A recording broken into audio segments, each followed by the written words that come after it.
This Iceland, this Ishua land, has this magnificent contrast between light and darkness.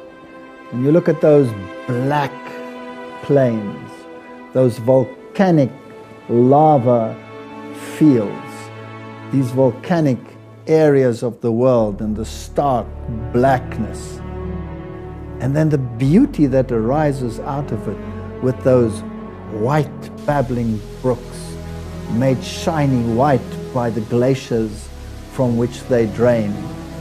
This contrast between light and darkness, truth and error, is beautifully symbolized in this place. And it is a type of the decision that must be made based on the Word of God.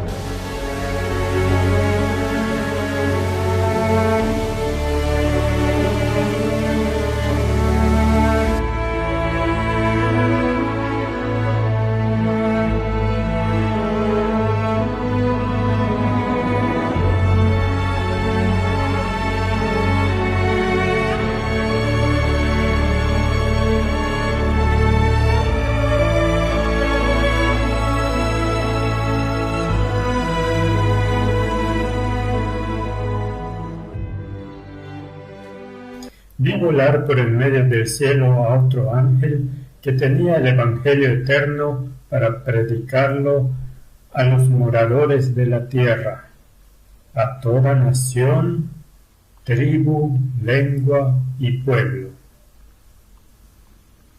diciendo en alta voz: temed a Dios y dadle gloria, porque la hora de su juicio ha llegado.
¿Qué significa este mensaje? La hora de su juicio ha llegado.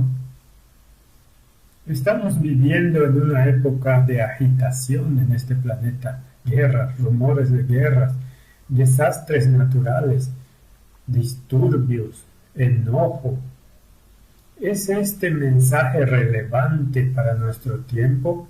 ¿Cómo encaja en la situación actual? Hablemos de eso.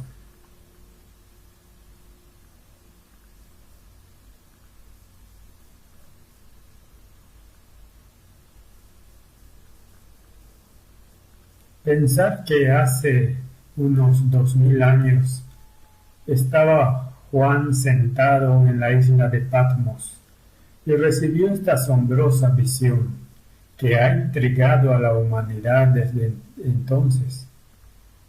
Jugó un papel tan importante en desentrañar los asuntos de la Reforma y jugará un papel muy importante en desentrañar los asuntos de los tiempos en los que vivimos también.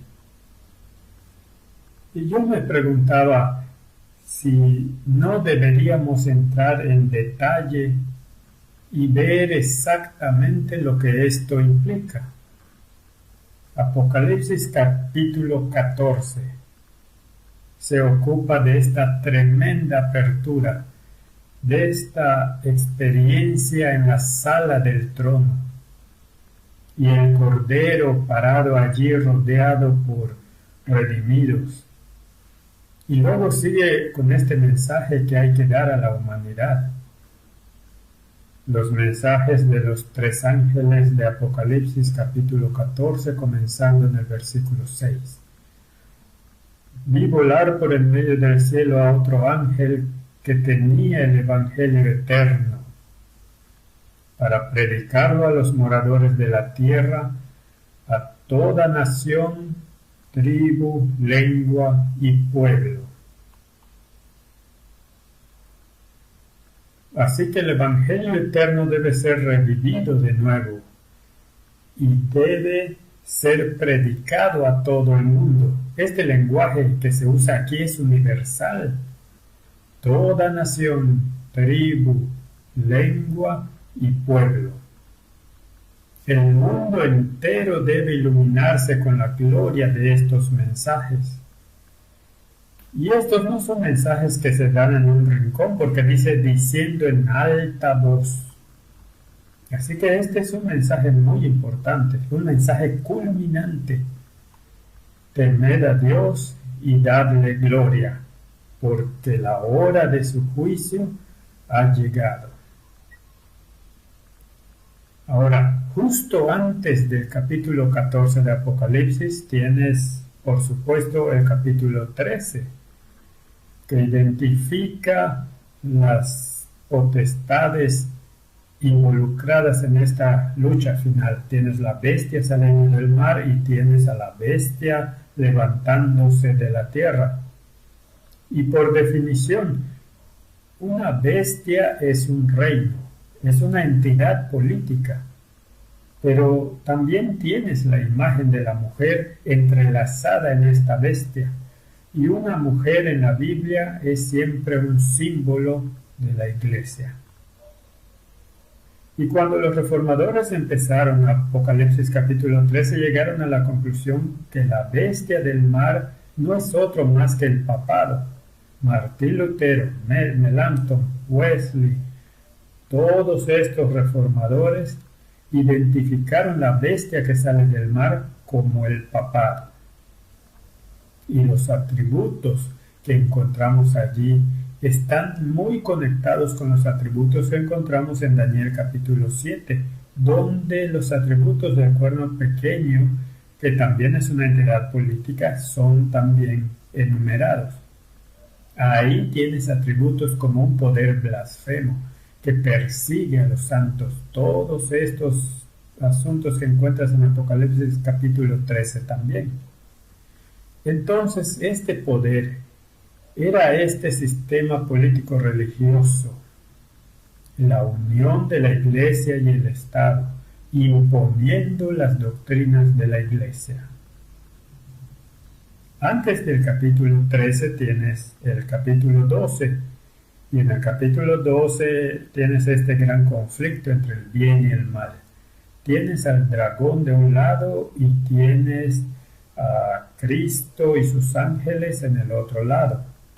Y describe el conflicto a lo largo de las edades, y la historia escrita de antemano es absolutamente asombrosa. Y aquí se describe a una mujer, una iglesia, que sería perseguida sin descanso por este periodo de 3 años y medio, 42 meses, 1260 días. Y los reformadores aplicaron el principio bíblico de día por año. Y si calculas estos tiempos, funciona para 1260 años, porque la Biblia nos dice, toma un día por un año. Y posterior a los disturbios que describen la persecución de la novia de Cristo durante el tiempo de la supremacía papal, cuando esta mujer estaba siendo atendida en los lugares más solitarios y predicaron el Evangelio vestidos de cilicio y ceniza, y con derramamiento de sangre se difundió la palabra de Dios, mientras que el sistema político religioso estaba creciendo en estatura, estando en la corte de los reyes, recibiendo los elogios y el homenaje que sentían que se les debía, ya que eran el mayor poder, el portador de la espada espiritual, empuñando la espada también sobre la espada secular, y la espada secular siendo manejada en nombre de la espada espiritual. Estos fueron los problemas bajo los cuales la reforma se afianzó. Y luego la mujer tuvo que huir, y por todos esos años esta guerra y conflicto condujo a la mujer, la iglesia de Dios, en la experiencia del desierto. Y huyeron a varias partes del mundo donde pudieran tener paz y practicar su religión. Y en ese momento los Estados Unidos estaban siendo colonizados, América del Norte, África estaban siendo colonizadas, Australia y Nueva Zelanda estaban siendo colonizados, y el protestantismo se extendió al Nuevo Mundo. Con el surgimiento del poder del protestantismo, la complacencia se estableció, y de nuevo hubo una regresión, al igual que tenemos en la historia de Israel. Tienes este florecimiento de la verdad y esta adherencia al principio solo para ceder el paso de nuevo a la decadencia, la apostasía y el deterioro. Y como tuviste estas olas de apostasía y olas de fidelidad siguiendo una tras otra, lo mismo iba a suceder en el mundo cristiano. Cuando había persecución, la gente era fiel, firme en el principio, incluso hasta la muerte. Pero cuando las cosas empezaron a calmarse, la persecución no era tan obvia, la complacencia se estableció. Y luego estaba este regreso al sistema como lo tenías antes, y Dios tuvo que levantar a otro pueblo. Y en Apocalipsis capítulo 12, verso 17 dice: entonces el dragón, ese es el diablo, se llenó de ira contra la mujer, con la iglesia, y se fue a hacer guerra contra el resto de la descendencia de ella, lo que quedó después de los 1260 días o 1260 años de supremacía papal, que por cierto se extendía desde 538 a.C., cuando el obispo de Roma subió a la silla papal, y no solo blandió el poder religioso, sino que también ejerció el poder político. Y luego, en 1798, este poder fue eliminado por las autoridades francesas. Berthier marchó a Roma y abolió el gobierno papal, el gobierno secular, y nació la Italia moderna. Pero este poder iba a recibir su poder de nuevo, y así dice la Biblia: a pesar de que había recibido la herida mortal sería sanada, y todo el mundo volvería a maravillarse tras la bestia. Y por lo tanto, el cisma que había tenido lugar en la Reforma debe ser sanado, y todos se unirían una vez más. Pero había un grupo que estaría decidido a ceñirse a los principios de las Escrituras, en lugar de sucumbir a la teología popular del tiempo. Entonces el dragón se llenó de ira contra la mujer, esta iglesia, y se fue a hacer guerra contra el resto de la descendencia de ella, los que guardan los mandamientos de Dios y tienen el testimonio de Jesucristo. El conflicto entre los principios bíblicos y aquellos del reino teológico popular se concentraría, por tanto, alrededor de la cuestión de los mandamientos de Dios y el testimonio de Jesús, que es definido como el espíritu de profecía. El espíritu de profecía es ese espíritu que ha estado existiendo en la palabra profética a través de los eones. Así que Jeremías, Isaías, los profetas de la antigüedad tenían el testimonio, tenían el don profético. Y entonces este mensaje formaría un compartimento del último mensaje. El conflicto estaría entre los que guardan los mandamientos de Dios y tienen el testimonio de Jesús, y la unidad en apostasía que tendría lugar en el resto del mundo. Esto requirió un mensaje específico y llega en un momento específico, y lo leemos en Apocalipsis capítulo 14. Estos tres mensajes angelicales, asombrosos en lo completo. Vamos a leerlo de nuevo. Vi volar por en medio del cielo a otro ángel. Así que este es un mensaje de rayo. Está moviéndose con la velocidad del rayo, que tenía el evangelio eterno para predicarlo. Justo en ese punto, ¿qué es el evangelio eterno? El evangelio eterno es el evangelio de salvación en Jesucristo. Es la buena noticia del Mesías que vendría. Y sabemos que este evangelio existió desde el principio.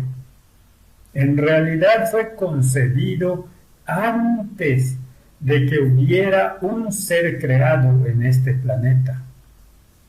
Encontramos la semilla del mismo justo allí con Adán y Eva, con la primera promesa del Mesías, donde la enemistad sería entre la simiente de la mujer y el dragón y su simiente.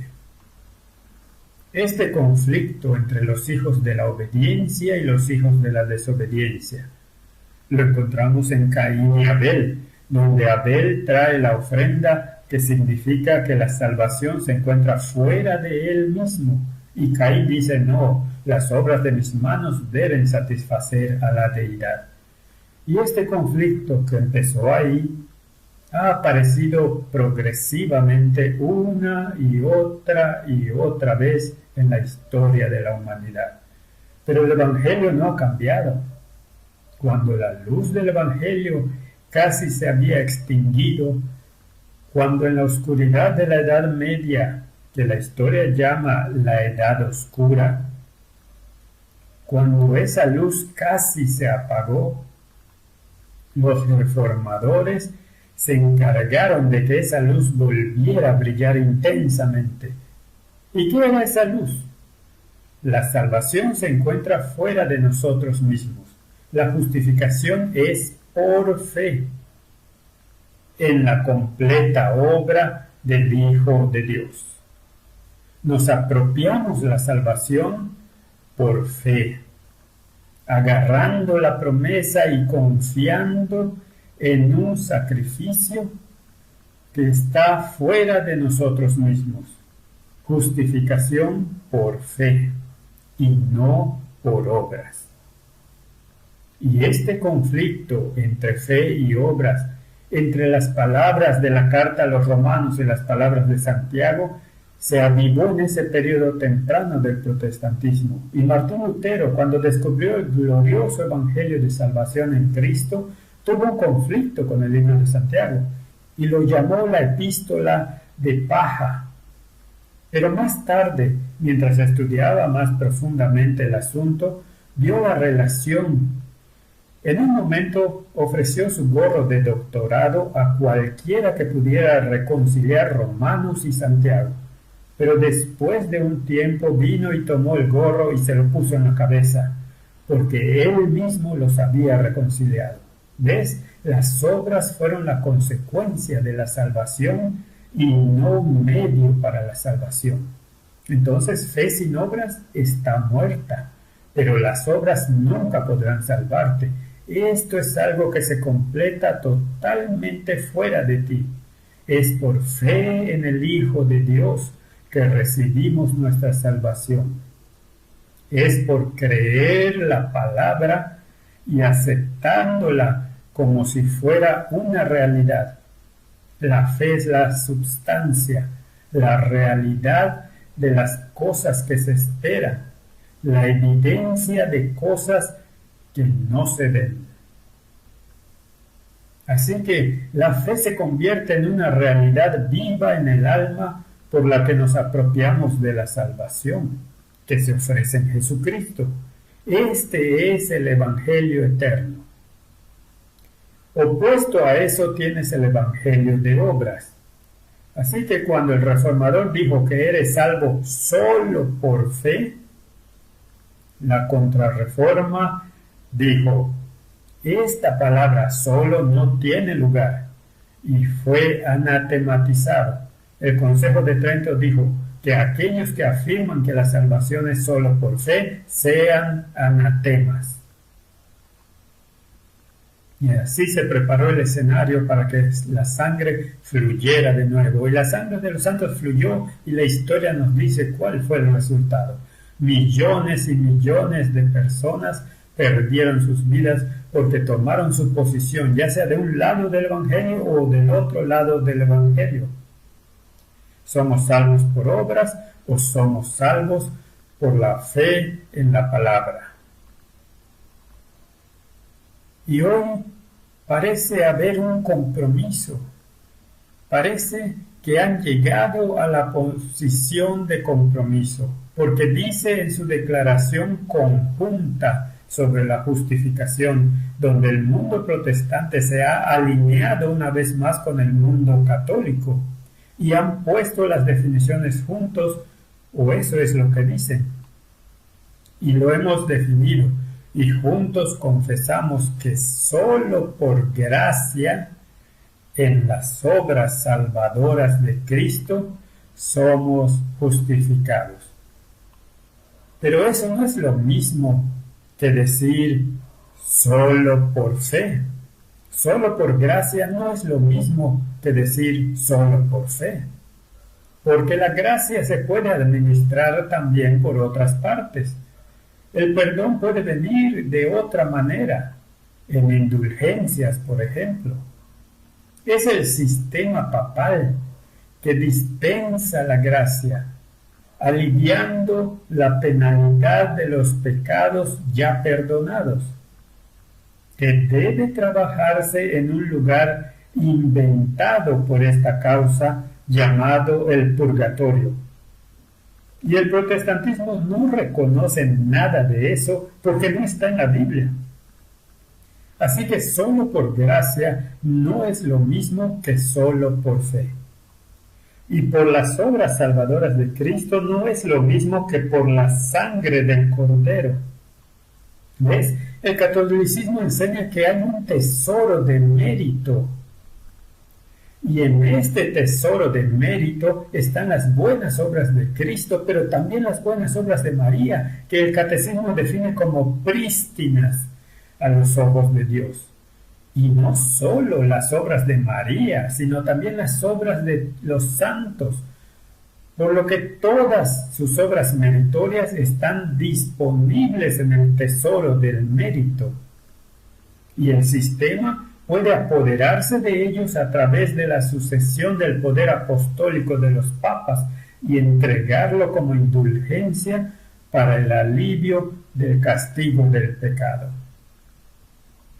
Eso es gracia. Así que cuando dice a través de las obras, está implícito en el pensamiento católico que las obras incluyen las de otros también. Pero en el pensamiento bíblico, la salvación está en Cristo y solo en Cristo. No hay otro nombre en el cual podamos ser salvos. Entonces, este problema de fe y obras forma una parte central del Evangelio eterno. Desde la época de Abel, cuando trajo ese sacrificio, donde por fe sacrificó al Cordero inocente, señalando al Cordero de Dios que quitaría los pecados del mundo, y ese sacrificio fue aceptado por Dios, mientras que Caín trajo las obras de sus manos y ese sacrificio no fue aceptado. Es fascinante que Dios siempre haya afirmado que su obra está completa, porque Él descansó después de su obra de creación y descansó en la tumba después de su obra de redención. Por lo que el Evangelio eterno, una vez más, tiene que ser predicado. No hay compromiso posible. Como dijo Martín Lutero sobre este tema, doctrina de la justificación, el compromiso es imposible. Es la piedra angular del Evangelio. Y así como la piedra angular fue rechazada en el tiempo de Jesús, cuando lo rechazaron como el Mesías, entonces esta piedra angular del protestantismo será nuevamente rechazada. Por lo tanto, tiene que ser predicado a toda nación, tribu, lengua y pueblo, que la salvación es por fe en el Hijo de Dios y que somos salvos por la sangre del Cordero. Diciendo a gran voz, temed a Dios y dadle gloria a Él. No gloria a nuestras propias obras, no gloria a nuestros logros, sino gloria a Él. Porque la hora de su juicio ha llegado. ¿Qué tiene de especial la hora del juicio que ha llegado? Ahora, si volvemos al sistema judío, donde el Evangelio fue promulgado en tipos y sombras, allí el judío no fue salvado por guardar la ley. Tuvo que traer un corderito y tuvo que poner sus manos en el cordero y tuvo que confesar sus pecados sobre el cordero y luego el cordero inocente murió en el lugar del culpable. Ese es el plan de salvación, ese es el Evangelio eterno. Es por la sangre de ese cordero que Él recibió el perdón.